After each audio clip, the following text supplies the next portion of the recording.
हाय दोस्तों, global affairs आज सभी का स्वागत है और मैं स्वाभिमान।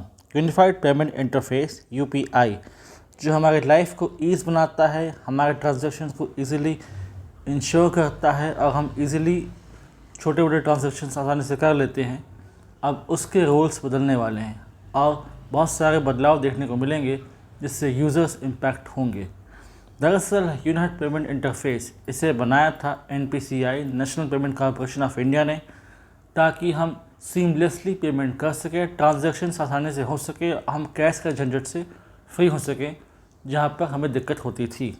दरअसल 1 अप्रैल से कुछ ऐसे बदलाव आने वाले हैं इस फील्ड में जिसको जानना बहुत ज़रूरी है और इसके स्टेक होल्डर्स, चाहे वो यूज़र्स हो, बैंक हो, यूपीआई पेमेंट प्लेयर्स हों या कोई और सेक्टर हो, वो सब प्रभावित होंगे। दरअसल एनपीसीआई और आरबीआई ये चाहते हैं कि यूपीआई पेमेंट में किसी प्रकार कोई फ्रॉड ना हो, किसी प्रकार कोई मिस इन्फॉर्मेशन ना हो, ताकि ये पेमेंट सीमलेसली होता रहे। अगर इसको अच्छे समझें तो यहाँ पर बात ये की गई है कि अक्सर ये होता है कि जब हम यूपीआई को यूज़ करते हैं तो फर्स्ट टाइम हमें एक ओटीपी आता है हमारे फ़ोन में और उसके थ्रू हम लिंक होते हैं टू यूपीआई और हमारा फ़ोन इन टर्न लिंक होता है तो हमारे रिस्पेक्टिव बैंक से। इसके थ्रू हम यूपीआई का यूज़ करते हैं और डे टू डे ट्रांजेक्शन में उसका बहुत ज़्यादा इस्तेमाल किया जाता है।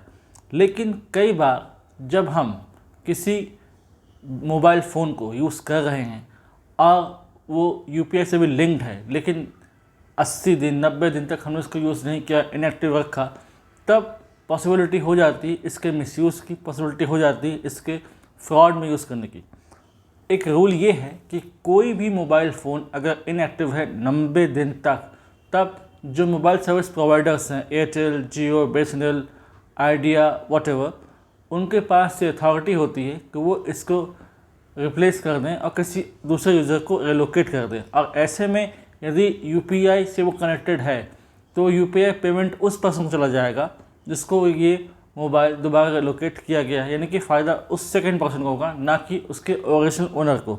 इसलिए ऐसे लाखों नंबर्स जो कि इनएक्टिव पड़े हुए हैं उन्हें आरबीआई और एनपीसीआई हटा रहा है। इसके लिए कंप्लीट डेटाबेस तैयार किया जा रहा है ताकि आइडेंटिफाई किया जा सके कैसे कौन से फ़ोन्स हैं जो इनएक्टिव रहे हैं और जो कि अब नो मोर इम्पॉर्टेंट हैं। इसके लिए स्टेट ऑफ आर्ट टेक्नोलॉजी लगेगी और बहुत ज़्यादा इसमें काम लगेगा। इसमें असर पड़ेगा बैंक्स पे, असर पड़ेगा यूज़र्स पे, असर पड़ेगा पेमेंट सर्विस प्रोवाइडर्स पे, असर पड़ेगा मर्चेंट्स पे और जो इसके दूसरे यूज़र्स हैं। अब अगर हम बैंक्स की बात करें तो उनको एक इंफ्रास्ट्रक्चर डेवलप करना पड़ेगा और उससे वीकली अपडेट करना होगा ताकि ऐसी कोई समस्या दोबारा ना हो और यूपीआई से लिंक्ड जो बैंक, जो मोबाइल फ़ोन्स हैं वो इफ़ेक्टिवली काम करते रहें। पेमेंट सर्विस प्रोवाइडर्स हैं उनके लिए आसानी होगी, उनके लिए ऑपरेशनल जो खर्चे हैं वो कम होंगे और जो मोबाइल फ़ोन्स हैं वो जेन्युइन होंगे और फ्रॉड का ख़तरा नहीं रहेगा। यूज़र्स को भी फ़ायदा होगा, यूज़र्स को लेकिन अपडेट करते रहना होगा अपना फ़ोन।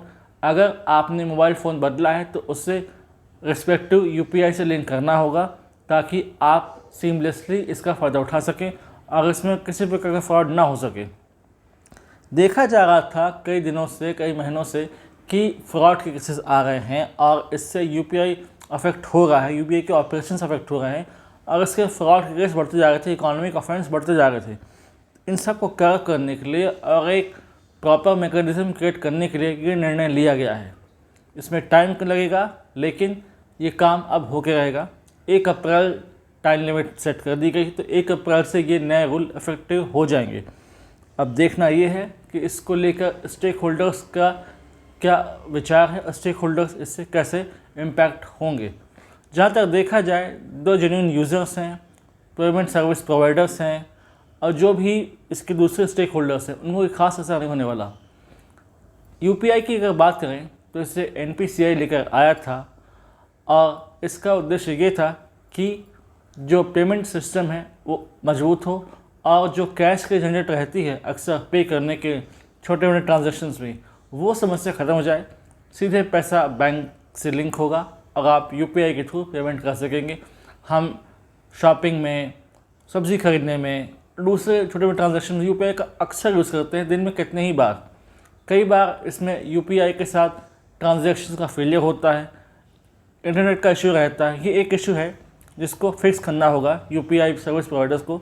कई बार इससे यूज़र्स को दिक्कत होती है, समस्या होती है, लेकिन इतना तय है कि इससे समस्याएं अब कम हो जाएंगी अगर रेगुलर बेसिस पर अपडेशन होता रहे और बैंक्स इसको लेकर विजिलेंट रहे और वीकली बेसिस पर इसमें सुधार लाते रहे, तो बहुत आसानी से यूपीआई अच्छा काम करेगा। बैंक्स मजबूत होंगे, बैंकिंग सिस्टम मजबूत होगा, पेमेंट सर्विस प्रोवाइडर मजबूत होंगे। अब अगर इस पूरे मार्केट की बात करें, जो पब्लिक सर्विस प्रोवाइडर्स हैं जो कि हमें ये सुविधा देते हैं, लाइक फ़ोनपे, गूगल पे, पेटीएम, तो इसमें मेजर स्टेक है फ़ोनपे का, जो अराउंड 50% स्टेक अपने पास रखता है, यानी कि मेजर चंक ऑफ मार्केट उसके पास है, उसके सबसे ज़्यादा यूज़र्स हैं। और हर साल जब से यूपीआई आया है, साल दर साल ये नया रिकॉर्ड्स कायम करता जा रहा है।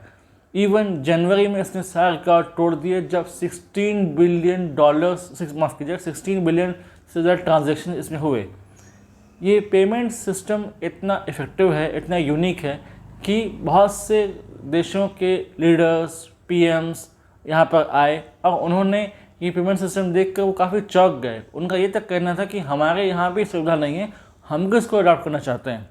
बहुत से कंट्रीज़ अपार्ट फ्रॉम इंडिया इसे अडॉप्ट कर रहे हैं, यानी कि यूपीआई ग्लोबल हो रहा है, जिससे भारत की इकोनॉमिक इम्प्रिंट को मजबूती मिल रही है, भारत को मजबूती मिल रही है, भारत की इकोनॉमिक स्टैचर को मजबूती मिल रही है और वो एक नए आयाम लिख रहा है।